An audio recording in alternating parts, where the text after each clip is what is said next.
공동서신 우리 공부하고 있는데요.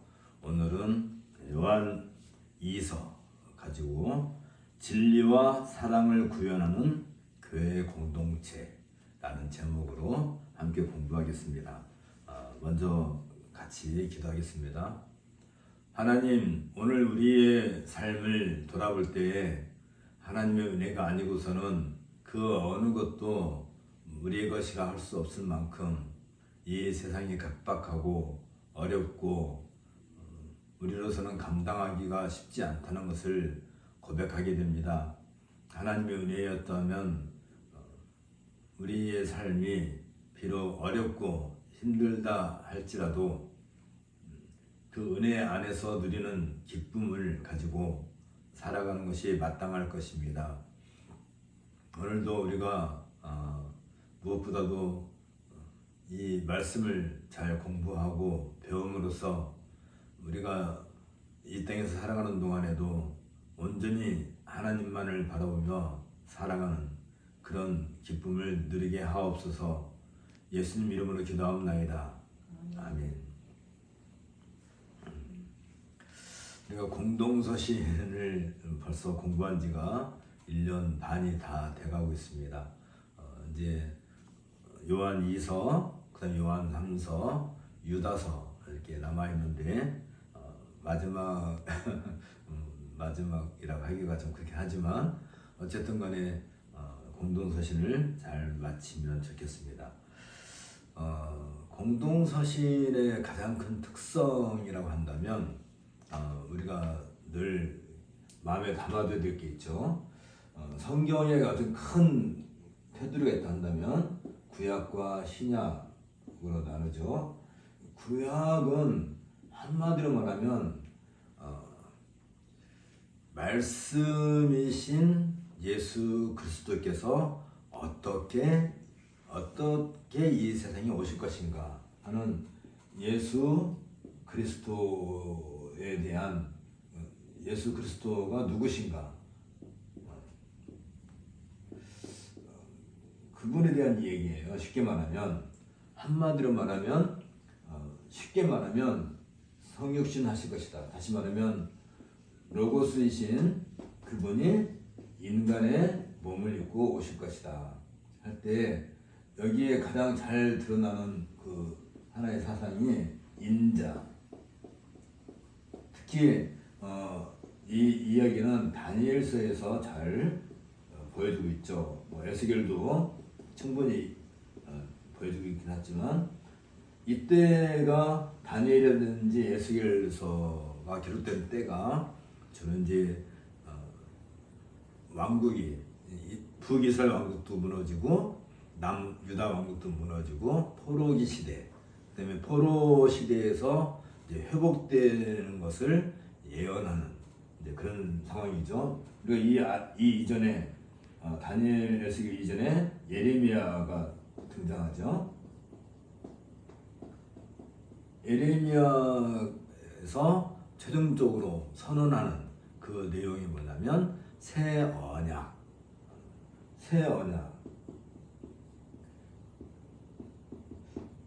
그러니까 이 구약의 전체적인 스토리가 언약이라 한다면 이 언약은 주로 우리가 알다시피 율법에 포함되어 있는 거죠. 율법이 포함되어 있는데 이걸 새롭게 갱신하실 것이다 하는 새 언약에 대한 얘기가 에레미야 31장에 나온단 말이죠. 그러니까 이러면서 이제 다니엘 에스겔로 넘어가지고 다니엘에서는 가장 큰 그림을 하나 그려지죠. 하늘에 있는 새로운 성전에 대한 걸 얘기하는 것이고, 그 새 성전에 오실 분이 누구냐면 인자이시다. 하나님의 아들이시지만 사람의 아들로 오실 것이다. 물론 이런 내용은 이사야서에서도 잘 나타나고 있죠. 그런 내용들을 염두에 둔다면 이 구약의 어떤 성취로서의 신약, 구약과 신약의 성취로서의 구약의 성취로서의 신약을 얘기한다면 특히 이 복음서 이건 다 공부한 거예요. 복음서를 할 때 이 복음 우리가 말하는 복음은 다른 게 아니죠. 예수 그리스도에 관한 이야기가 복음이란 말이죠. 왜 그렇다 하죠? 말씀이신 그분이 육신을 입고 이 세상에 오셨다 하는 그 구약의 모든 예언이 마침내 이 복음서에서 그 내용을 자세하게 다루고 있는 것이죠. 그리고 주로 여기 뭘 가르쳐서 해요? 예수님의 생애. 예수님의 생애인데 예수님의 생애에 대해서 한마디로 정의를 한다면 예수님의 생애가 무엇이다 라고 한마디로 말한다면 우리가 늘 공부한 게 있어요. 에베소서 1장 3절에서 14절에 나와 있는 내용이죠. 예수님의 생애는 여기는 크게 세 가지 나오죠. 첫째는 하나님의 예정. 예정론 얘기하면 주로 우리는 내 이야기로 생각해요. 그러나 성경에서 말하는 예정은 하나님께서 어떻게 하실 것이다 라는 작정하신 섭리에 대한 얘기인 것이지, 하나님이 예정하셨으니까 나는 그냥 하나님이 예정하신 대로 그냥 살아갈 수밖에 없다 하는 것은 그 기계죠.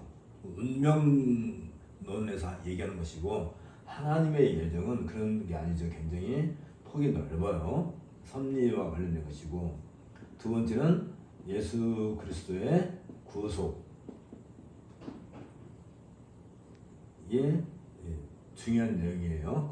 그 모든 것과 관련돼요. 세 번째는 성령의 인치심.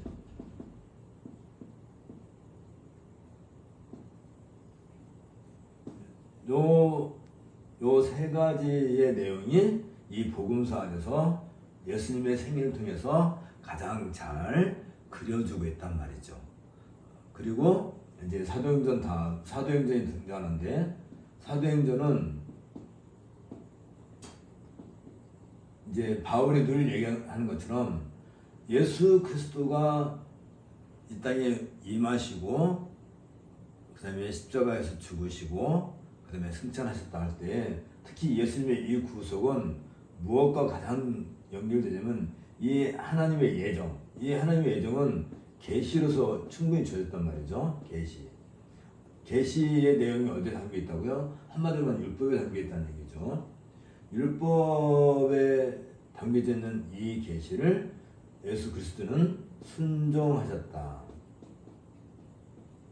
순종이 가장 중요한 예수 그리스도의 그 구속에 있어서 순종, 얼마만큼 순종하셨다? 말씀 하나도 빠뜨림이 없고 모자람이 없고 더하지도 않고 철저하게 하나님의 그 예정, 계시에서 얘기한 그 모든 것을 예수님은 순종으로 성취하셨다. 그래서 이 예수님의 그 구속을 근거로 해서 하나님과 우리 사이에 무엇이 이루어져요? 화평 또는 화평이 이루어지는 거죠. 그때 성령께서 이 모든 일을 성령께서 인치신다, 확증해 주신다.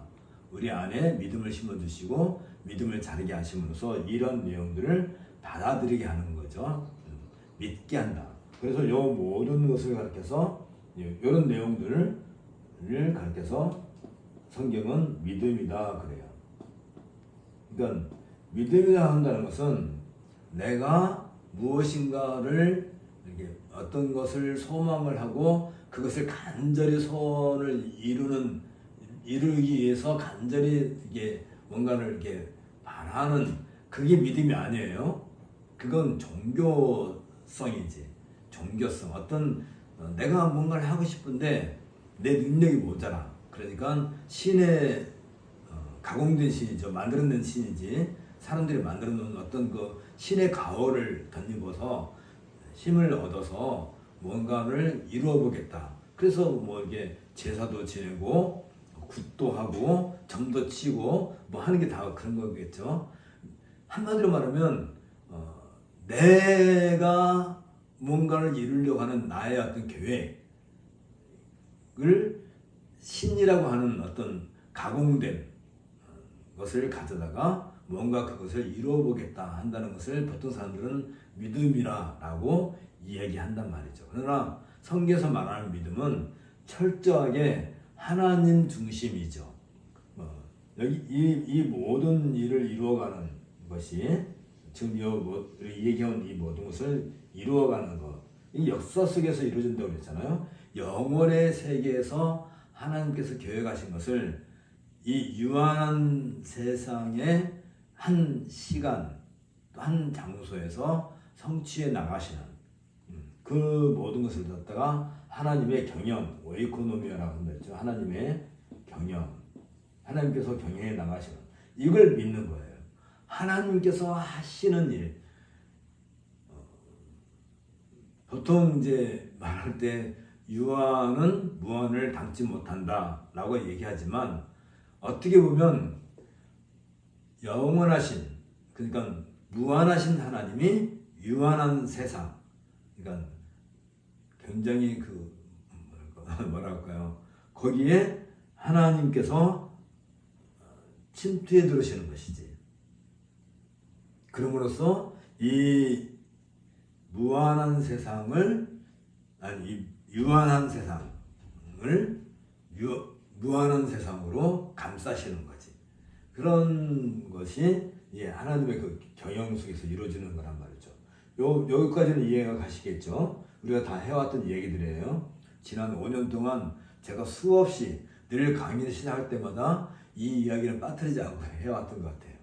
어쨌든 이런 이야기를 우리가 들었을 때 이것에 대한 믿음. 근데 이 믿음이라고 한다는 것은 보통 사람들이 얘기하는 것처럼 내가 간절히 소망하면 그것이 이루어질 것이다 라고 하는 그런 믿음과는 전혀 다른 거라고 방금 얘기한 것처럼 다른 건데, 이 믿음은 처음부터 끝까지 영원하신 하나님의 세계에서부터 무한의 그 세상 세계로부터 유한의 세계로 침투해 들어오셔가지고 그게 말이 안 되는 거지 어떻게 보면. 그렇지만 하나님이시니까 가능한 거죠. 왜 가능한 거예요? 이 유한한 세상, 우주를 만드신 분이 하나님이시니까 가능한 것이지, 하나님의 의지가 드러난단 말이죠. 이런 모든 일을 이루어질 때 바울 사도는 이 모든 일에 있어서 가장 중요하게 강조하고 있는 게 뭐냐면 하나님의 주권. 그러니까 이 모든 계획을 이루어 가신 데 있어서 철저하게 하나님께서 계획하시고 경영해 가시고 이루어 가신다는 이 하나님의 주권. 이 주권에 대한 신뢰, 믿음이 밑바탕되지 않으면 우리는 아무것도 믿을 수 있는 근거가 없어요. 그렇죠? 내가 뭘 믿는다 한다면 믿는 구석이 있어야지. 말 그대로 뭔가 믿을 뭐가 있어야 될 거 아니에요. 이거 무엇을 믿느냐 할 때 하나님의 주권 때문에, 하나님의 주권, 이 영원하신 하나님께서, 전능하신 하나님께서, 그때 그런 말 쓰는 거예요. 영원하다, 전능하시다, 뭐 무한하시다, 그런 전제를 내가 신뢰를 해야만, 그래야 이런 예수 그리스도의 구속에 대한 믿음 생기고 그때에 성령께서 역사하시는 거예요. 그러니까 이 모든 일을 이루어감에 있어서 철저하게 우리가 할 수 있는 것은 없어요. 한마디로 말하면 이 모든 것은 하나님께서 예정하시고 작정하시고 섭리하시고 성취해 나가시는 것이지. 그럼 우리는 뭐예요? 우리는 뭐 하고 있어요? 그런 하나님을 기뻐하고 즐거워하라는 거지. 그 하나님의 일을 보고 내가 기뻐하는 거. 그게 믿음이에요. 믿음의 열매야. 그러니까 내가 하나님을 믿었다. 내가 하나님을 믿는다. 나의 구원을 믿는다. 할 때 그 믿음이라고 하는 것은 이 믿음은 모든 것이 다 하나님의 일이고 하나님께서 성취해 나가실 것이기 때문에 그 믿음대로 되는 거죠. 내가 믿는 대로 되는 거지. 근데 그 내가 믿는 것은 내가 믿는 게 아니라 하나님께서 그런 일을 하시겠다고 말씀하신 것을 내가 믿는 것이지. 그러니까 내가 이렇게 계획을 세워서 하는 게 아니라 하나님께서 이렇게 하시겠다. 하나님의 경영에 대한 것을 충분히 설명을 해주시는 거지. 그렇죠? 그게 신약과 구약을 통해서 충분히 그걸 설명을 해주셨고 그것을 내가 믿음으로 받아들이는 거예요. 이 얘기를 왜 하느냐 하면 요 내용을 빠뜨리고 요한서신에서 말하는 것처럼 믿음을 이해할 수 없는 거예요. 그러니까 이런 것을 충분히 우리가 이해하고 있을 때에 비로소 믿음이라는 것이 무엇인가 하고 얘기하게 되는 것이고, 특별히 이 요한서신에서 강조하고 있는 것은 바로 태초부터 있었던 이 로고스, 그분이 성육신하셨다. 근데 여기에 문제가 있는 거예요. 어떤 문제가 있어요? 어떻게 하나님이 인간이 될 수 있는가? 도무지 이해가 안 되는 거죠. 그렇죠? 이해가 안 되죠. 그러니까 여기서 어떤 문제 생겨요? 예수는 그리스도시다. 예수는 그리스도시다 할 때 이 예수의 인성, 그리스도의 신성, 요 인성과 신성을 자꾸 사람들은 분리하려고 그러고 예수님은 그냥 인간일 뿐이야. 그런데 그가 어느 날 갑자기 각성을 했어. 그래가지고 내가 하나님의 아들이다. 구약에서 말하는 그 인자, 아까 얘기했죠? 그 다니엘이라든지 예수기라든지 예레미야, 뭐 이사야, 또 뭐 이렇게 구약 선지서들이 얘기하는 그런 메시아 사상을 마리아의 아들 예수가 그걸 자기가 수용을 해가지고 내가 바로 그다. 내가 바로 그 메시아다. 내가 바로 그 그리스도다. 내가 바로 하나님의 아들이다. 라고 주장을 했다는 거예요. 그러면 어떤 문제가 생기는 거예요? 그러면 이 세상에 그리스도는 그 마리아의 아들 예수 말고도 나도 될 수 있는 거잖아요. 나도 그런 각성을 하면 그렇게 되나요? 그런데 여기에서 우리가 놓치지 않아야 될 게 뭐냐면 바로 에베소 1장 3절 14절 얘기한 것처럼 철저하게 이 하나님의 말씀에 순종하셨다는 거. 마리아의 아들 인간 예수로서 이 땅에 사실 때에 구약에서 말했던 이 모든 율법의 내용을 1.1획도 더하지도 않고 빼지도 않고 성취하셨다는 거. 이것은 사람으로서는 도저히 할 수 없는 거죠. 당연하죠. 그 누구도. 그러니까 지금 뭐 우리 주변에도 자칭 뭐 선지자네, 무슨 뭐 그리스도네, 뭐 하나님이네, 뭐 요즘은 또 하나님 어머니도 등장했죠. 그런 그들의 삶을 면밀히 관찰했을 때 과연 그들이 하나님의 말씀, 이 주어진 이 율법에 1.1획도 오류가 없는지,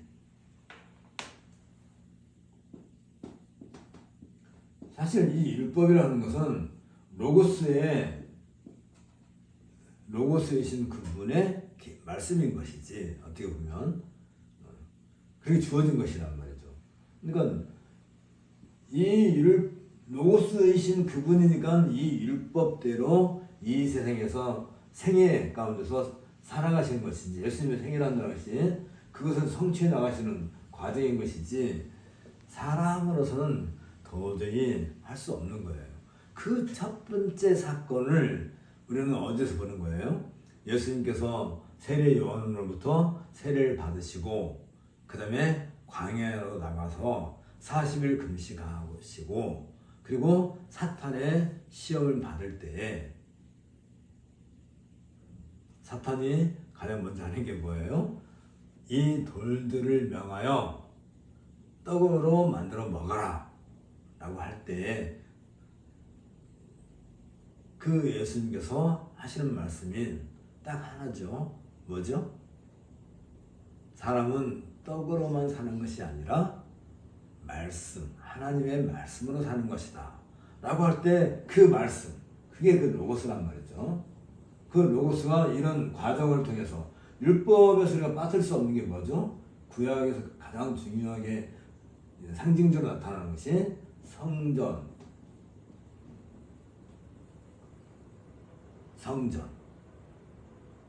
그러니까 성전과 율법은 같이 있는 거예요. 성전 안에 지성소가 있는데 그 지성소 안에 우리가 알다시피 항아리에 십계명의 두 돌판이 담겨 있죠. 그 다음에 만나가 담겨 있고 아론의 쌍난 지팡이가 담겨 있었다고 그랬죠. 그 법궤 안에.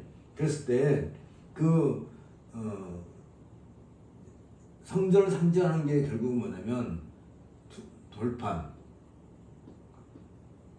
그 다음에 만나. 이상하죠? 만나가 하루만 지나면 냄새가 나서 못 먹는데 이 안에 있는 만나는 절대로 썩지를 않는단 말이지. 그쵸? 그게 신기하지 않아요? 성전 안에 있는 그 만나. 만나가 뭐예요? 만나. What is this? 이것이 무엇이냐? 만나. 이것이 무엇이냐? 이스라엘 백성들이 막 이제 광야에 살 때 너무 막 하나님께 원망을 많이 하니까 하나님께서 만나를 주시겠다라고 만나 참 이름이 그래서 아침에 들판에 나가 보니까 하얀 뭐가 막 깔려 있는 거예요. 이게 뭐야? What is this? 이게 뭐야? 이게 뭐니? 그래서 가서 거두다가 이걸 먹으니까 하나님께서 명령하셨죠. 한 사람당 딱 1인분씩만 걷게 하셨죠. 더 많이 가져갈 필요가 없게. 그거 먹고 그걸로 국을 끓였는지 뭐 떡을 만들어서 먹었는지 뭐 했는지 모르지만 만나 먹고 이 만나가 뭐라고요? 돌판, 만나, 아론의 쌍난 지팡이 이게 다 무엇과 관련돼요? 성전은 상징하는 것이고 성전은 곧 율법이라고 하는 것을 보여주는 거고 이 성전이 곧 로고스이신 예수님이라는 거예요. 다 예수님과 관련되는 거지. 이 모든 것이. 그러니까 사탄이 뭘 여기서 예수님에게 요구하는 거예요? 이걸 포기하라는 얘기죠. 포기하라. 사람에게 유혹이 오는 거죠. 만나. 예수님께서 사람은 떡으로만 사는 것이 아니라 하나님 말씀으로 살 것이다 할 때 그 말씀이 곧 이 만나란 말이지. 만나. 돌판, 지팡이 다 말씀과 관련되지 않은 게 여기서 하나도 없는 거죠. 이 모든 것을. 이 모든 것을 우리가 이제 염두에 뒀을 때 우리의 믿음이라 하는 것은 굉장히 폭이 넓어요. 굉장히 넓죠. 그러니까 뭐 대학 시험을 앞두고 이제 뭐 이렇게 시험을 보는데 너 이번에 시험 잘 볼 거야. 나는 그런 정도의 뭐 그런 믿음, 내 같은 소망하는 그런 이야기가 아니라 전 우주적인 사건을 아는 거예요. 알고 믿는 거지. 그러니까 이 믿음이라는 것은 쉽게 말하면 우리가 지난 시간에도 얘기했지만 믿음은 곧 뭐예요? 빛. 왜 빛으로 얘기했을까? 빛, 밝음. 눈이 밝다, 귀가 밝다 할 때 그 밝음, 빛. 이 모든 것은 한마디로 말하면 다 하나님의 주권으로부터 시작돼서 우리에게 주어지는 것들인데 여기에서 나오는 게 뭐냐면 이게 진리라는 거예요. 진리. 그러니까 이 모든 것 중에서 진리가 뭐예요? 진리. 진리라고 하는 것이 거짓이 하나도 없는 것이 진리지. 거짓이 조금이라도 담겨 있으면 진리라고 할 수 없는 거죠. 진리라 하는 것은 도를 아십니까? 뭐 그런 얘기가 아니라 이미 밝혀진 거예요. 이미 드러난 거예요. 감추어진 것은 어느 시점에 한정적으로 감추어진 것이지 다 드러나는 거예요. 진리는 감추지 않은 게 하나도 없어요.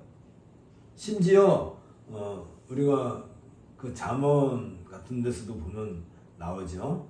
진리가 이제 우리 한국은 광장 문화가 그렇게 없죠. 우리는 마당 문화죠. 마당 문화. 마당에서 이렇게 윷놀이하고 뭐 널뛰기 하고 그런 것이지. 근데 이 광장이라는 것은 큰 도시가 있으면 도시 한가운데 늘 굉장히 큰 널찍한 그런 광장을 둬서 그 광장에 모여가지고 어떤 회의를 하든지 어떤 국민의 뜻이 이렇게 드러나게끔 하는 거잖아요. 특히 이제 유럽에는 그런 게 잘 발달되어 있었는데 이게 다 구약 시대에도 그런 것처럼 특히 이제 그 성문에 성이 있다면 성문 근처에 광장이 있어서 그래서 광장 시장도 생기는 거죠. 주변에 마켓이 생기는 거고 광장 중심에 그런 문화가 이러는데 그 광장에서 진리는 소리치며 사람을 찾는다. 감추지 않아요. 그런데 음료는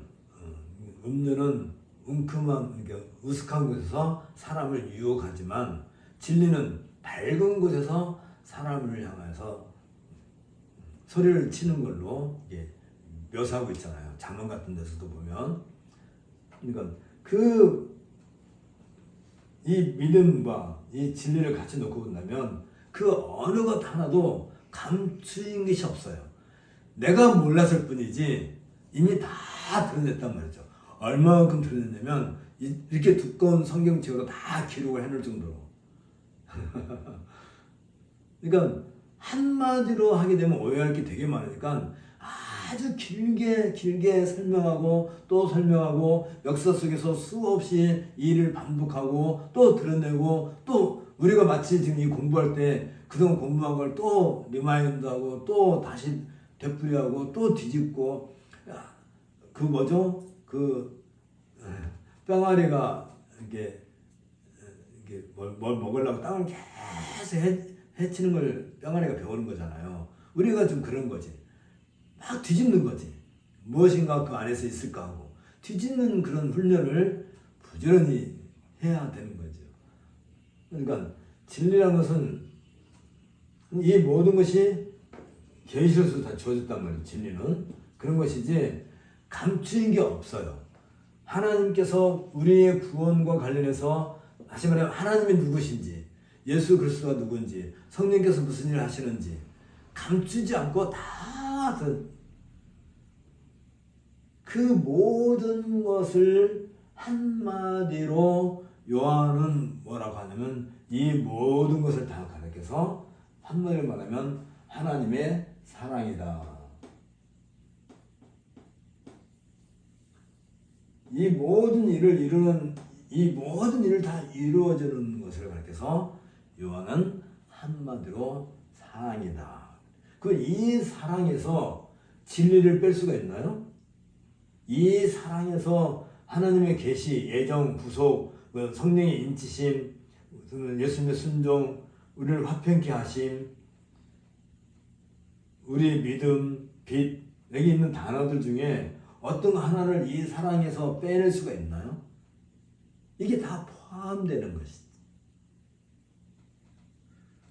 그러니까 우리가 말하는 믿음과 사랑은 같은 거예요. 같은 거. 분리가 될 수가 없죠. 내가 하나님의 계시를 안다고 하면 이게 왜 이게 나오는지 아시죠, 여러분?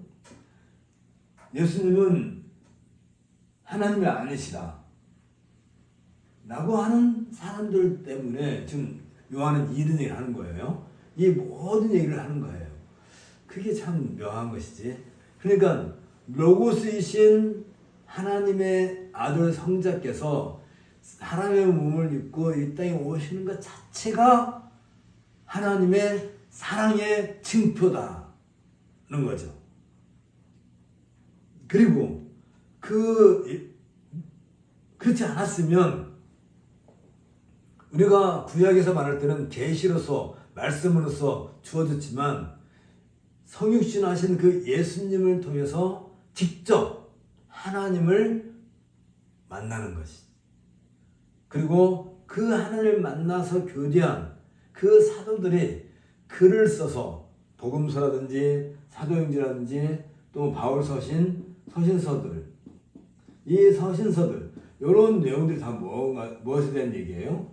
다 지금 이런 이야기인데 결국은 이 서신서들을 통해서 우리는 누구를 만나요? 예수 그리스도를 만나고 교제하고, 예수 그리스도는 영원전부터 하나님과 교제하신 분이기 때문에 우리는 이거 예수 그리스도 통해서 하나님을 만나고 하나님과 교제하고 영원하신 그분이 우리를 감싸주시는 그런 것을 누리는 것. 그게 곧 믿음으로부터 나오는 사랑인 것이지. 사랑. 그러니까 믿음과 사랑은 이게 분리될 수가 없어요. 당연히 그렇죠. 그러면 이렇게 하고 하나님의 아드님이신 그분이 이제 우리에게 약속하신 것. 그게 뭐예요? 우리에게 약속하신 것. 내가 다시 올 것이다. 예수님께서 승천하실 때 갈릴리 사람들아 두려워 말라. 너희가 본 것처럼 내가 다시 올 것이다. 라고 하는 그 약속. 그 약속에 대한 소망. 그래서 믿음, 사랑, 이건 결국은 소망으로 이어지게 되겠죠. 소망까지 이르게 되는 것이지. 그러니까 계시로서 주어진 이 말씀은 우리에게 믿음을 불러일으키고, 그 믿음은 하나님이 우리를 사랑하고 계신다는 증거야. 증거. 내가 하나님에 대한 어떤 믿음이 발생했다. 내가 예수 그리스도를 믿는다. 이런 복음서, 사도행전, 서신서들을 읽으면 이게 믿어질 수 있는 것은 철저하게 하나님이 우리를 사랑하셨기 때문에. 그리고 그 하나님의 사랑을 받은 우리가 이제 예수 그리스도와 한 몸을 이루어서 한 몸 공동체인 교회의 하나의 회원이 됐잖아요. 교회 회원이 됐다면 그 교회가 추구하고 나아가는 방향, 소망, 그 교회가 이루어가는 그 모든 바람, 그 모든 것들이 이루어져가는 그 모든 것들, 그런 것들이 우리에게 소망으로 주어진 것이죠. 되게 그러면 이 믿음과 소망과 사랑은 결국은 우리에게는 하나이고 분리되지 않고 그 모든 것은 우리에게 계시에서 주어졌고 그게 곧 진리고 한다면 이제 이런 것을 다 이루어 가지고 요한은 우리에게 하나의 과연 우리가 그렇다면 우리가 믿는 것이 사실이고 우리가 하나님께 사랑받은 것도 사실이고 또 우리가 장차 부활을 해서 새하늘과 새 땅에 이르게 되는 그런 것을 이루는 소망도 다 우리가 사실을 한다면 그러면 그것에 대한 증거 우리가 스스로 그것에 대한 증거를 우리의 삶으로서 이루어내야 될 것인데 그걸 다른 말로 말하면 그 모든 것을 다 포함시켜서 한마디로 말하면 형제 사랑으로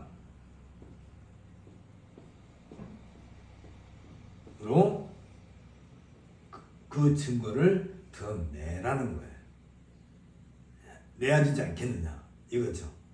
그런데 지금 여기에서 요한이 얘기하고 있는 것은 뭐냐면 다른 게 아니에요. 오해하지 마세요. 우리에게 이웃 사랑을 하라 라고 명령하는 게 아니라 어떤 이들이 복음을 전한다 하고 진리를 전한다 하고 또 뭐 교회를 위해서 뭐 봉사한다 하고 하는데 그들이 과연 그들의 가르침이 과연 지금 어떤 문제 생겼어요? 예수는 하나님이 아니다. 하나님이 인간이 될 수가 없다.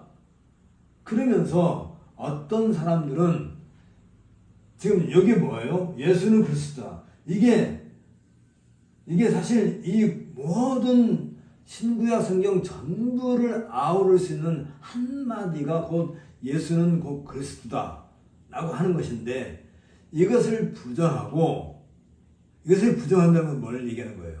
성경에 있는 것을 결국은 부정하는 거예요. 성경 자체를 거부하는 거예요.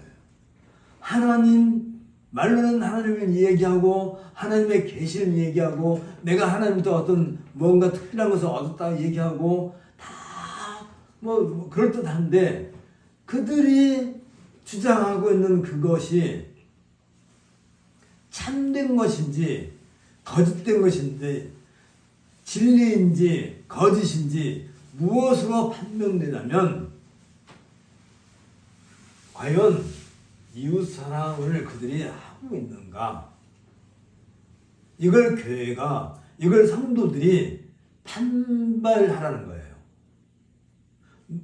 우리 모든 성도들이 이렇게 살아온 것이고 결국 이웃 사랑으로 그 결과가 이루어진다 한다면 그게 증명이 된다 한다면 많은 사람들이 성경을 얘기하고 성경을 가르치고 교회를 세우고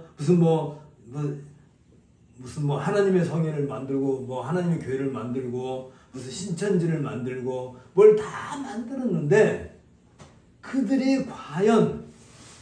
그들이 과연 이것을 실천하는지를 살펴보라는 거예요. 교회 안에서 뭐 장로가 됐는지 집사가 됐는지 무슨 뭐 목사가 됐든지 간에 결국 그들에게서 나타나는 게 뭐냐면 요것이 드러나지 않으면 왜 이 이웃을 중요하냐면 이게 예수 그리스도의 구속에서 예수님의 순종에서 철저하게 예수님은 자기 자신의 뭐 사실 그럴 필요가 없는 것이죠. 뭐 철저하게 하나님의 사랑을 증거한 그러니까 예수님은 우리를 사랑하시기 위해서 자신을 희생하셨지. 그쵸? 처음부터 예수님이 오신 목적도 그거였었고 예수님이 하나님의 말씀에 철저히 순종하신다는 것도 무엇으로서 마지막에 그걸 증거했느냐면 십자가에 자기 자신의 몸을 매달게 하심으로써 못 박혀 죽으심으로써 그걸 증거하는 거잖아요. 그게 누구를 위한 거예요? 자기 자신을 위한 게 아니에요. 자기 자신은 철저하게 낮추고, 그렇다면 하나님의 말씀을 가르친다 하고 하나님의 말씀을 가지고 있다 하고 계시를 이야기하고 진리를 이야기하고 빛을 이야기하고 다 하는데 결정적으로 그 모든 것이 자신의 이익을 추구하는 사람이 있다 한다면 그것은 곧 그게 바로 이단이라는 거예요. 그게 바로 잘못됐다는 거예요. 그것이 문제를 일으키는 것이지. 그래서 지금 이 요한서신을 기록할 때에 교회에서 어떤 일이 있었냐면 그런 사람들이 들어와서 특히 바울은 이들을 가리켜서 할례당이라고도 얘기하는데 구약에 있는 율법의 어떤 형식 그런 것을 가지고 들고 와가지고 지금도 할례를 받아야 된다. 지금도 안식일을 지켜야 된다. 지금도 우리는 제사를 드려야 된다. 지금도 우리는 뭐 양을 잡아야 된다. 그런 소리를 해가면서 쓸데없는 족보 이야기를 가지고 변론을 하면서 사람들을 미혹하는 거예요. 지금 바울이 전한 복음은 맞아. 그게 틀린 건 아니야. 그런데 한 가지가 모자라. 할례가 빠졌잖아. 아브람도 할례 받았지, 이삭도 할례 받았지, 야곱도 할례 받았지, 모세도 할례 받았고 할례 안 받는 거 없잖아. 그러니까 너희도 할례 받아야 돼. 는 식으로. 그뿐만이 아니지. 그러면서 그런 것을 강조하고 교회 안에서 주장하면서 결국은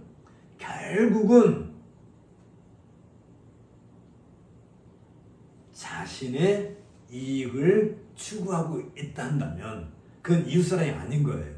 이웃사람은 철저하게 나를 내어놓는 거야. 철저하게 나를 낮추고 비우고 다 쏟아내고 믿고 하면서 사랑이 뭐예요? 사랑. 하나님의 사랑에까지 이르게 하는 것이 진짜 사랑인 것이지. 사랑한다고 하면서 내 이익을 추구하는 자가 있다 한다면 그게 바로 이단의 교수예요. 우리가 알다시피 이 세상에 등장한 수많은 종교, 종파, 교주 그 사람들은 어떻게 한결같이 그렇게 다 부자인지 몰라. 그렇죠? 왜 다 부자겠어요? 결국은 이런 하나님의 계시의 말씀을 이용을 해서 자신의 탐욕을 채우는 것. 예수님께서 말씀하셨어요. 부자가 천국 가기가 얼마나 어려운지 낙타가 바늘길을 통과하는 것보다 더 어렵다. 불가능하다. 그럴 때 예수님께서 부자라고 하는 말은 우리 주변에 돈 좀 있는 거, 한 2, 30억씩 갖고 있는 거 그냥 부자죠. 그 정도면 그런 얘기하는 게 아니잖아. 그런 단위를 얘기하는 게 아니라 바로 얘기하는 거죠. 이런 식으로 이런 복된 하나님의 말씀을 이용을 해서 철저하게 자신의 이익을 추구함으로써 그런 대표적인 사람들이 우리 주변에도 얼마든지 많이 있잖아요. 특히 이단 사이비들 교주들 보면 왜 이렇게 돈이 많아요? 사람들을 착취하는 거지. 이런 계시를 악용을 해가지고 그런 것들이 그 시대에 있었고 앞으로도 있을 거고 지금도 얼마든지 찾는 게 아니라 얼마든지 많아요. 그때가 말하지 않아도. 사람이 하루 세끼 먹고 입을 덮고 잘 수 있으면 되는 거지. 그건 우리들의 소박한 예의지만 그러나 그걸로 만족하지 못하고 끝없이 이런 말씀을 이용을 해서 자기의 이익속을 챙기는 거. 그게 뭐예요? 이웃사람과 가장 반대되는 거. 이건 좀 지웁시다 잠깐. 결국은 탐욕이죠. 탐욕.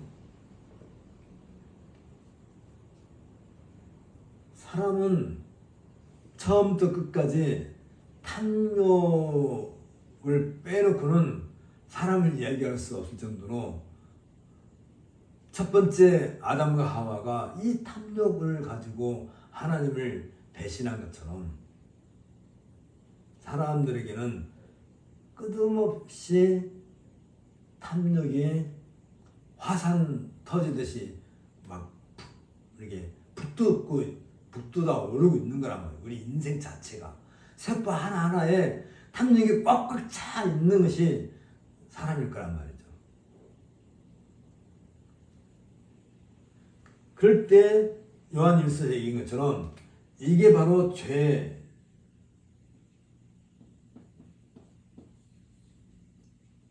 이웃사랑과 탐욕 사이에 갈등하고 있는 것이 바로 죄란 말이죠. 죄.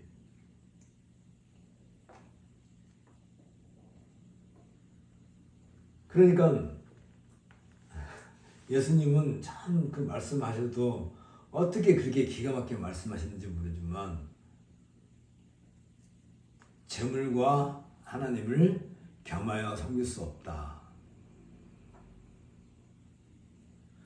탐욕은 재물이고 이웃사랑은 하나님 사랑이에요. 그렇죠? 이 사이에서 갈등하고 있는 것이 죄성이란 말이지.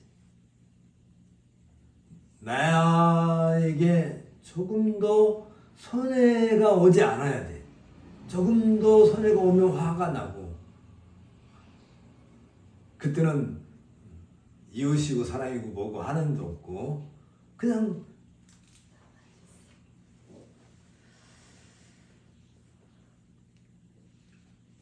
이런 문제들이 있을 때 지금 요한 1서에서도 충분히 얘기했지만 요한 2서에서도 바로 이 이야기를 하고 있는 거예요.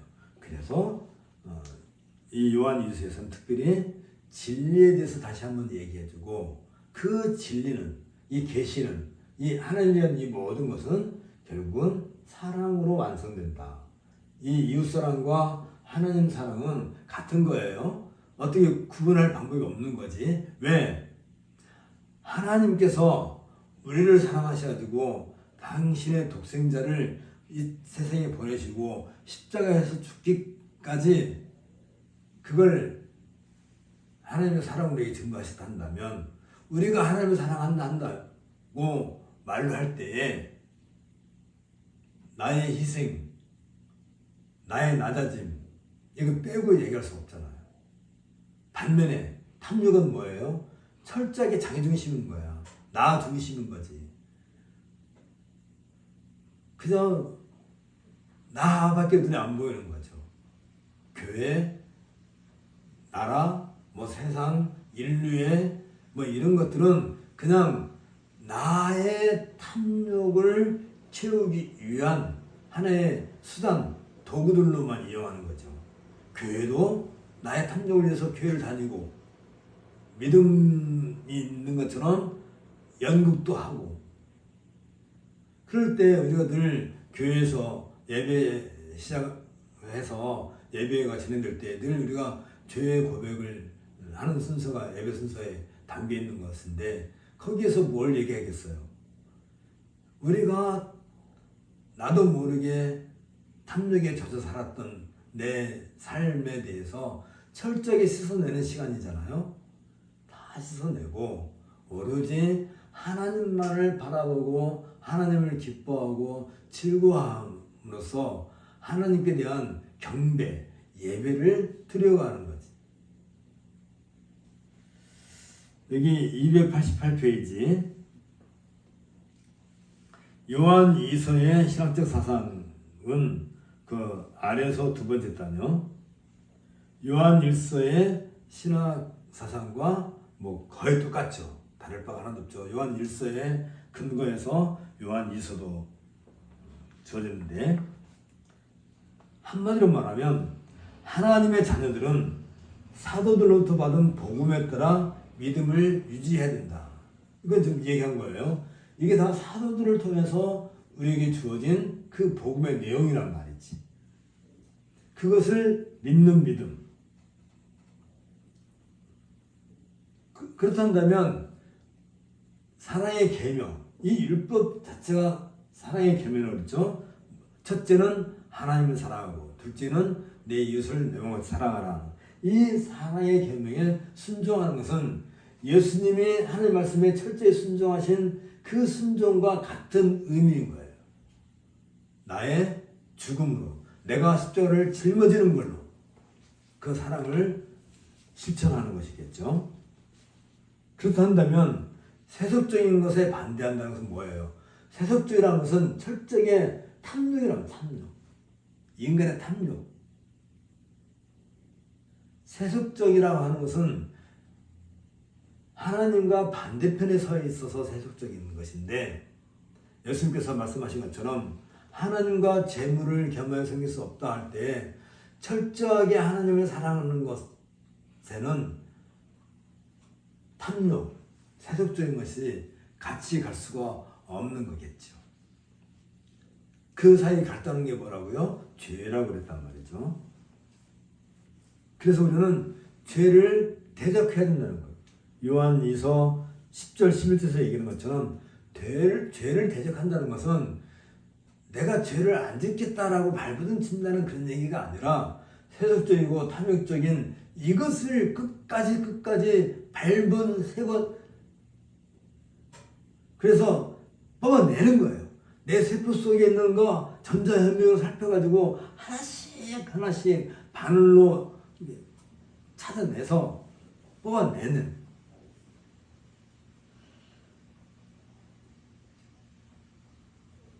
우리가 탐욕이 없는 것 같죠? 10계명에서 제1계명부터 해가지고 10번째 계명이 탐욕에 대한 얘기잖아요. 하나님을 경배하는 것과 인간의 탐욕은 늘 극과 극을 이루고 있는 것이, 아담이 그랬던 것처럼 우리도 아담의 후손이기 때문에 어쩔 수 없이 우리 안에 이게 탐욕을, 욕심을 잠재울 수는 없어요. 그래서 바울 사도는 보라, 그리스도 안에 있으면 너희는 새로운 피조물이라, 옛것은 지나고 새것이 되었다 할 때 그 새것, 내가 새것이 되었다는 것은 전에는 이제 요건 좀 여기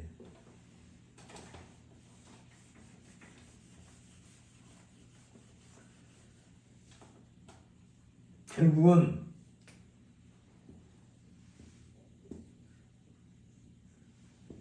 탐욕, 하나님 사랑,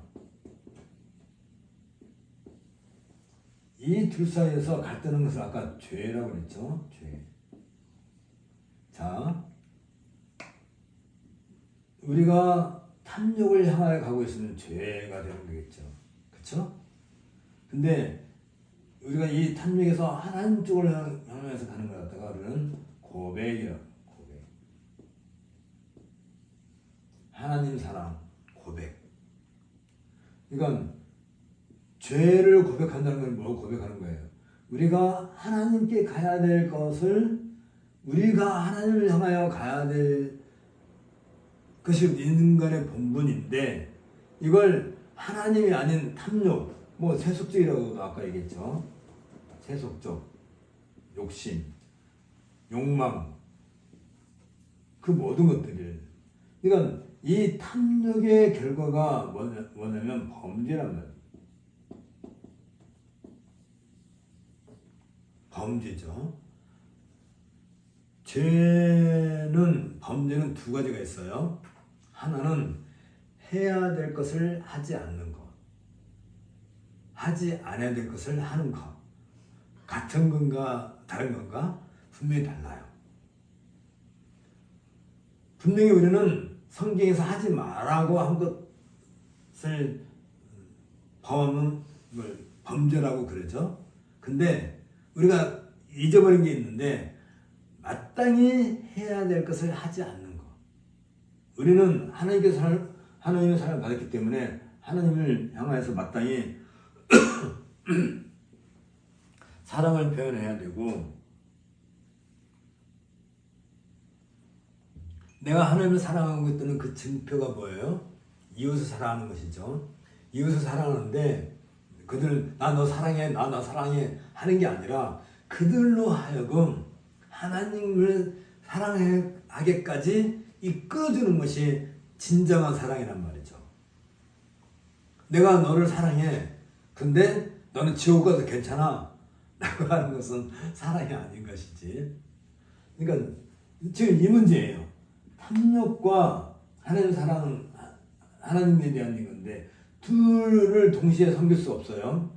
그러면 우리가 이 탐욕을 향하여 가고 있는 것이 죄고, 이것을 고백하고 하나님께 다시 우리를 돌이키는 거, 이걸 갖다가 죄의 고백이라고 하는 거죠. 고백. 그러니까 이 죄를 고백한다는 것은 내가 지금 하나님께 가야 될 내 마음을, 내 눈과 마음을 이쪽 탐욕으로 가고 있다는 것에 대해서 인식하고 깨닫는 것을 가르쳐서 요한사도는 뭐라고 하냐면, 그건 하나님께서 우리에게 임하셨다. 성령께서 우리에게 찾아오신 것이죠. 하나님 임재라고 그랬어요. 그래서 죄를 대적한다는 것은 바로 이거예요. 죄를 고백하는 거예요. 우리가 죄와 싸워서 이길 생각한다는 것은 꿈에도 꾸면 우리가 죄를 싸워서 이길 재주가 없어요. 우리는 언제나 죄 앞에서, 그러니까 죄가 뭐라고 그래요? 죄가 뭐라고요? 탐욕을 바라는 것이 죄예요. 탐욕을 바라보는 거, 세상을 바라보는 거, 세속적인 거, 벗어날 수가 없는 것이 이 세상인데, 옛것은 죽고 새 것이 되었다. 새 것은 우리가 전에는 이쪽을 향하여 살았지만 이제는 이쪽이 아니라 이쪽을 향하여 살게 되었다는 것을 이야기한단 말이죠. 새 것이 되었다.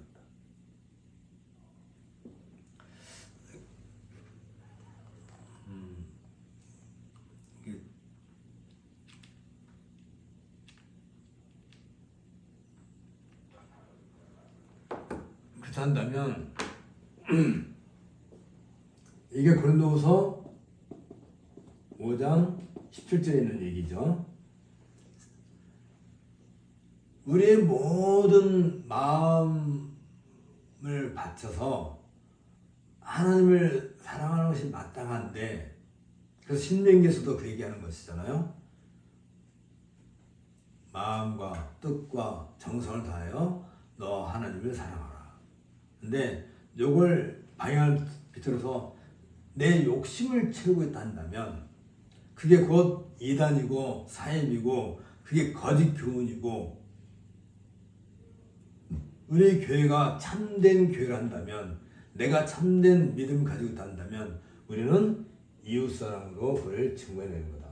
그러니까 우리가 참된 진리, 참된 계시, 참된 복음, 참된 믿음을 가지고 있다 한다면 두 가지예요. 하나는 우리의 마음이 탐욕을 향하여 가는 게 아니고 하나님을 향하여 가는 것이지. 이걸 하나님 사랑이라고 부르는 거예요. 죄를 고백하는 거. 그리고 그렇게 한다면 우리의 삶은 이웃사랑으로 드러나는 거지, 당연하게. 그런데 거짓 교사, 거짓 교훈은 탐욕에 젖어 있기 때문에 그들은 말로는 이런 이야기를 하는 듯 하는데 결국은 목적이 어디 있어요? 내가 잘 사는 거. 그래서 정말 참된 신자라 한다면, 참된 성도들을 한다면 10억 원짜리 차는 사서는 안 돼요. 10억 원짜리 차를 사면 안 돼요. 그쵸?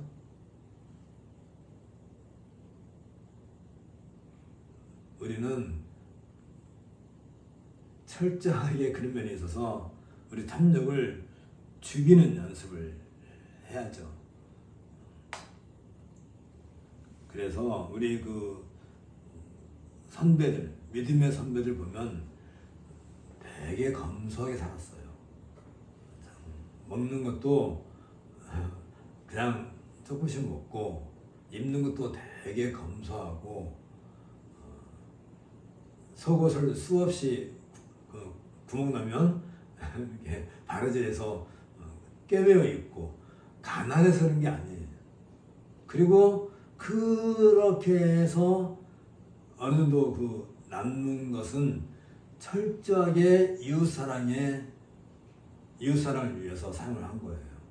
그리고 이제 얼마 안 남았네. 나도 이제 얼마 안 남았지만 사람이 이제 임종에 가까우면 그동안 그렇게 이웃 사랑을 해서 열심히 살았으면 불구하고 자신이 그동안 가지고 있었던 그 모든 것을 그래서 이제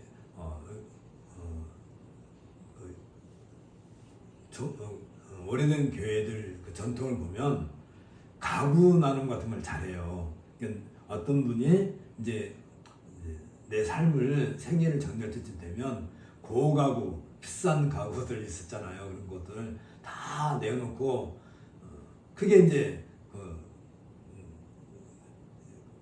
이렇게 그냥 내놓고 이게 그냥 나눔을 하는 거죠. 나눔. 그래서 다 놓고 이제 가는 거죠. 그게 그게 잘했다는 게 아니라 그런 일을 통해서 예를 든다면 우리나라에도 옛날에 선교사들이 많이 왔었잖아요. 그들이 우리나라에 선교사로 오게 된 배경에는 자신의 재산을 교회에 이렇게 아낌없이 헌금을 해서 그걸로 선교부를 세우고 선교사를 파송하는. 그러니까 선교사를 파송할 때에는 그런 자금이 모아져서 신학을 하게끔 만들고 목사가 되게끔 하고, 어떤 사람은 교회에서 교회를 섬기게 하고, 어떤 사람은 이제 외국에 나가서 복음을 전하게 하게 하고, 그런 게 있어요. 근데 우리나라 선교사들은 왜 이렇게 가난한지 모르겠어. 너무 가난해. 왜? 교회가 그렇게 안 해줘요. 풍부하게 선교비를 주지 않아요. 얄싹하게. 그래가지고 선교사들이, 그러니까 이건 선교를 나가면 안 되는 거지. 그래서는 사실은 교회가 내가 너한테 한 달에 1,000만 원씩 줄 테니까 가서 선교 좀 해. 그러려면 일단 신학부터 해야 돼. 신학교 너 다니는 동안 다 먹여주고 재워주고 다 학비도 대주고 했으니까 공부 좀 할래? 해가지고 그냥 마지못해서 아 그래요? 그러면 내가 그렇게 할게요. 해서 신학교 가가지고 공부 열심히 하고 공부밖에 할 게 없잖아. 그리고 목사가 돼서 교회를 섬기든지 선교를 나가든지 그렇게 하는 게 가장 정상적인 것이지. 우리처럼 가난에 쪄들어가지고 선교한다는 것은 결국은 우리 한국 선교사들이 바깥에 나가서 일으키는 문제가 뭐예요? 자기 왕국을 만드는 거야. 학교를 세우고 교회를 세워놓고, 그리고 선교사가 은퇴하면 후임 선교사한테 이거 넘겨줘야 되는데 이건 내가 평생 일궈놓은 것이니까 못 내놔, 안 내놔, 이건 다 내 거야 하고 혼자 턱식을 해버리는 일들이, 내가 좀 그 얘기 하자는 게 아닌데 그래서 좀 이 얘기 하자는 거예요. 탐욕과 하나님 사이에서 갈등하는 것이 죄고, 우리가 죄를 고백한다는 것은 우리의 마음이 세상을 향했던, 탐욕을 향했던 우리 마음을 끄집어내서 하나님을 향해서 가게 하는 것이 죄의 고백인 것이다 라고 하는 것을 우리는 요한 1서를 통해서 또 요한 2서를 통해서도 배울 수 있는 겁니다. 자, 그래서 290페이지 요한은 2서에서 2서를 기록할 때 참 재밌게 쓰죠. 요한 2서 1절에서 뭐라 그래요? 택하심을 받은 부녀와 그의 자녀들에게 내가 이 편지를 보낸다 그랬는데 이게 굉장히 여기 289페이지 그 가운데 택하심을 받은 부녀와 그의 자녀들에게 내가 이 사실을 보낸다 할 때 이것에 대한 설명이 290페이지에 있어요. 290페이지 위에서 세 번째 단에 여기 택하심을 받은 부녀라고 할 때 엘렉테라는 이 말은 에클레시아라고 하는 교회의 여성 교회를 보통 이제 서양에서는 이제 우리는 조국 그러지만 모국이라고 그러잖아요. 마더랜드. 우리는 그런 개념이 없는데 보통은 여성형을 사용한단 말이죠. 에클레시아라는 말이 교회인데 이 단어가 우리는 단어의 성을 잘 이렇게 하지 않지만 서양에서는 굉장히 중요시하다 보니까 이게 이제 엘렉테라는 말은 그 여성을 얘기해서 그래서 부녀라는 말은 어머니, 레이디. 이게 한글로 부녀라고 번역을 해놓으니까 무슨 아랑네처럼 오해하기 쉬운데 그게 아니라 언어상으로는 굉장히 품위가 높은 레이디. 레이디라고 하는 말은 상당히 그 품격이 고상한 그런 여성을 얘기하는 거죠. 그 엘렉테가 바로 그런 뜻을 갖고 있단 말이죠. 선택된 부녀라고 할 때는 상당히 그 품이 있고 고상한. 왜 이 말을 썼을까? 교회가 그렇다는 거예요. 교회가. 그 교회에 대해서 잠언에서는 현숙한 여인으로 이렇게 묘사를 해놨죠. 그 자녀는 누구이겠어요? 당연히 우리 성도들이겠죠. 그러면서 이 엘렉테, 다시 말하면 품격이 높은 귀빈 같은 어머니로서의 교회, 이 교회는 다른 말로 말하면 한마디로 말하면 요한 사도는 얘기할 때 그렇죠. 이 교회, 바울은 이 교회를 그리스도의 몸이다 라고 얘기하는데 요한은 이 교회를 가리켜서 귀부인이다 하는데 그 참 멋있어요. 귀부인 상당히 좀 이렇게 아니 그냥 굉장히 심플한 단어인데 레이디라고 아주 단순한 단어인데 품격이 있는 그런. 그러니까 이걸 우리가 생각한다면 그 당시 사회생활을 생각해봐야 되죠. 상당히 많은 사람들이 노예같이 살고 있는데 거기에 비해서 어쨌든 귀부인. 이 교회의 큰 특성은 한마디로 말하면 믿음과 사랑이다. 그래서 이 믿음과 사랑은 딱 하나예요. 하나로 가는 거예요. 믿음과 사랑은 어디를 향하여 가요? 하나님을 향하여 가는 거지. 이게 정상이고 탐욕을 향해 가면 이건 죄고 이건 고백이고 이렇게 된단 말이죠. 믿음과 사랑은 늘 하나님을 향하여서 가는. 그러면 하나님을 향하여 가는 그것은 무엇으로 드러난다고요? 여기에 결정적으로 나타나는 게 있죠. 탐욕과 반대되는 거. 이웃사랑. 이렇게 가는 거지. 이웃사랑과 하나님 사랑 같은 거고 이해가 가겠죠? 그래서 진리와 사랑이라고 하는 미안 진리와 사랑. 여기에 믿음이에요.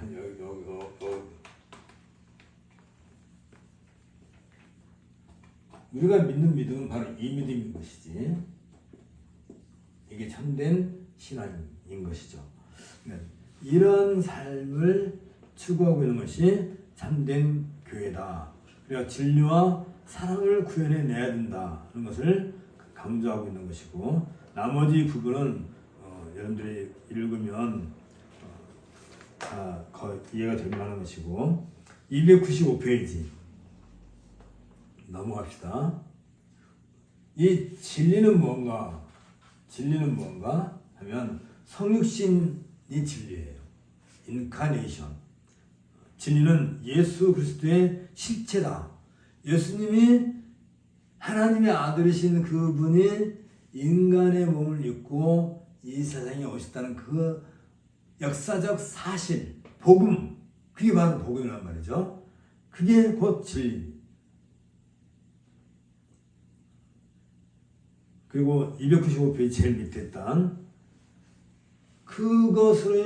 그 진리가 우리에게 주어지는 것이 은혜인데, 은혜는 죄인들에게 베푸시는 하나님의 과분한 호의를 말하는데, 하나님께서는 은혜로서 죄인들을 구원하시고 그 죄인들이 하나님을 위해 살 능력을 주시는 것이지. 그래서 그들의 죄가 뭐예요? 하나님을 향하지 않고 세속을 향했던, 세속적이고 탐욕적이고 인간 중심적인 그런 삶으로부터 우리를 바꿔서 하나님 중심적인 삶으로 우리의 삶을 바꾸는 거. 아까 얘기한 것처럼 새 사람이 되게 하시는 거. 그게 구원인 것이고. 그래서 그때 하나님과 우리 사이에 단절됐던 것을 회복하는 것이 예수 그리스도의 구속이고. 그렇죠? 이 화평. 그러니까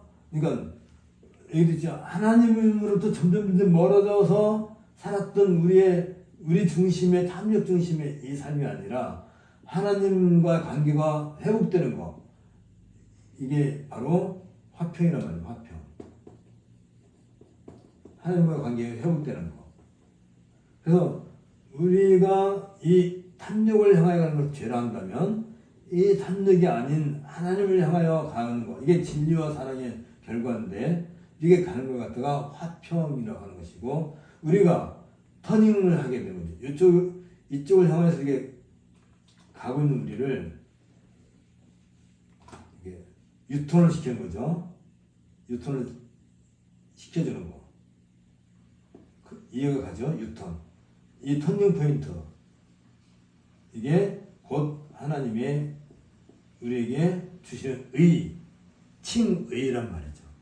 그러니까 우리가 하나님을 모르고 진리를 모르고 사랑을 모르고 하나님께서 우리에게 은혜 주시기 이전까지는 우리가 세상을 향하여서 탐욕을 향해서 내 육심을 위해서 힘차게 달리다가 하나님의 은혜가 주어지면서 하고 우리가 터닝하는 거, 방향을 바꾸는 거죠.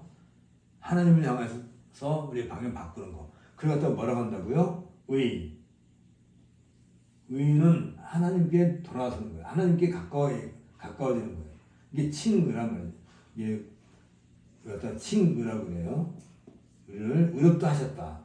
우리를 의롭게 하셨다 한다는 것은 지금까지 우리가 떡만 향하여서 이 돌들을 명하여 떡을 만들어 먹어라 라고 그 유혹에 빠져서 우리는 떡을 위해서, 육신을 위해서 열심히 살아왔던 우리의 삶의 목적을, 삶의 이유를 터닝 포인트 해가지고 하나님을 향하여 고개를 드는 그 순간을 칭의라고 하는 것이고, 그 다음의 삶을 성화라고 한단 말이죠.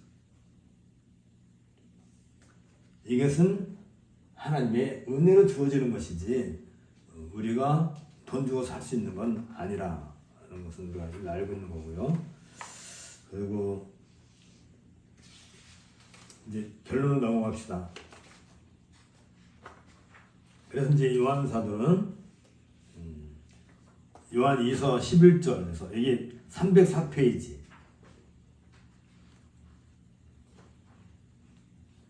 그래서 이단들 이 탐욕을 추구하는 사람들에게 나타나는 공통적인 특성이 뭐예요? 이런 하나님의 은혜를 거부하는 것이지 터닝 포인트가 없는 거죠. 여전히 옛사람으로 사는 거예요. 옛사람으로 산다는 것은 결국은 탐욕에 절어 사는 것이고 그들을 교회 안에 끌어들이고 교회 안에 용납하는 것은 악한 일이다 라고 예언을 이야기하는 것이죠. 그래서 지금 요한 1, 2, 3서에서 가장 핵심적인 것은 뭐냐면 이거예요. 로고스이신 그분이 인간이 되셨다는 사실에 대한 부정, 의심을 사람들이 일으키게 하는 것이고 대신에 이게 왜 중요해요? 이게 바로 은혜라는 은혜. 우리들은 은혜. 이 은혜를 부정하고 우리가 무엇인가를 예식을 추구하든지 아니면 우리가 무엇인가를 해서 하나님을 기쁘시게 해야 된다라고 해가지고 사람들한테 금품을 착취하려고 지금 그런 거 하는 거잖아요. 그래서 하나님께 헌신하는 거예요. 헌신하라는 거예요. 돈 없으면 몸으로 하라는 거지. 그렇게 해서 교주가 자기의 욕심을 채우는 그런 일들을 악한 일이라고 교회는 그런 사람들을 상대하지 말고 이 진리를 끝까지 지켜서 파수하고 나가자라고 하는 것이 그래서 요한 2서 13절에서 여기 305페이지 가운데 바로 밑에 택하심을 입은 내 자매의 자녀가 네게 문안하니라. 이 내 자매 네 개의 교회라고 자매는 지금 교회란 말이죠. 아까는 부녀라고 했고 어쨌든 간에 그러니까 이런 걸 놓고 본다면 우리가 추구해야 될 인생의 궁극적인 삶의 방향, 목적은 다른 게 없죠. 하나님을 기뻐하고 즐거워하는 것이고 영원토록 그를 즐거워하는 것이다. 영화롭게 하는 것이다. 라고 하는 것이 결국 그 얘기죠. 자, 이렇게 해서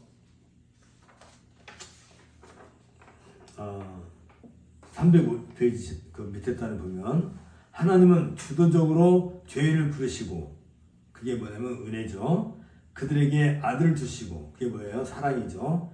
그들을 자신의 자녀로 삼으셨다 한다면 우리를 새 사람으로 새 것으로 만드셨다. 화평케 하셨다 한다면 우리는 하나님의 택하신 자녀라는 사실을 바르게 아는 것. 이게 하나님의 의란 말이죠. 우리가 하나님의 의를 추구한다는 것은 하나님을 바르게 아는 것이고 그래서 믿음의 가족에게는 우리는 다 믿음의 가족인데 진리와 사랑이 우리에게는 진리와 사랑 빼면 시체지. 한마디로 말하면 안고 없는 찐빵이 되는 거예요. 그러니까 우리에게는 늘 진리가 뭐라고요? 하나님의 아들이신 로고스이신 그분이 인간의 몸을 입고 이 세상에 오셨다. 이 복음. 그 얘기가 구약의 전체 얘기고 신약에서도 바로 그 얘기를 사도행전과 사신서에서 얘기하고 있는 거죠. 그들의 믿음과 교제. 그러니까 우리 성도들 사이의 믿음과 교제는 거짓이 없는 거죠. 이러한 것을 우리가 마음에 담고 이제 다음 시간에 이제 요한 3서 구체적인 한 예를 그러니까 볼 수 있을 겁니다. 그걸 같이 공부하도록 하고 오늘은 여기까지 하겠습니다. 기도하겠습니다. 주님의 사랑과 은혜에 대해서 한 톨만큼도 의심이 없는 그런 믿음을 갖게 해주시오니 감사를 드립니다. 우리가 이런 뜻깊은 하나님의 은혜와 사랑을 덧입었다 한다면 우리의 삶 자체가 하나님을 기쁘게 하고 또 하나님을 즐거워하고 또 그것이 교회의 삶으로서 드러나야 할 것입니다. 진리에 근거하고 사랑에 근거한 이러한 삶을 우리의 삶으로서 증거해내고 우리가 그 안에서 함께 믿음의 도리를 이루어내고 덕을 이룰 수 있는 그런 은혜를 누리게 하옵소서. 예수님 이름으로 기도합니다. 아멘. 수고하셨습니다. 다음 주에 또 공부하겠습니다.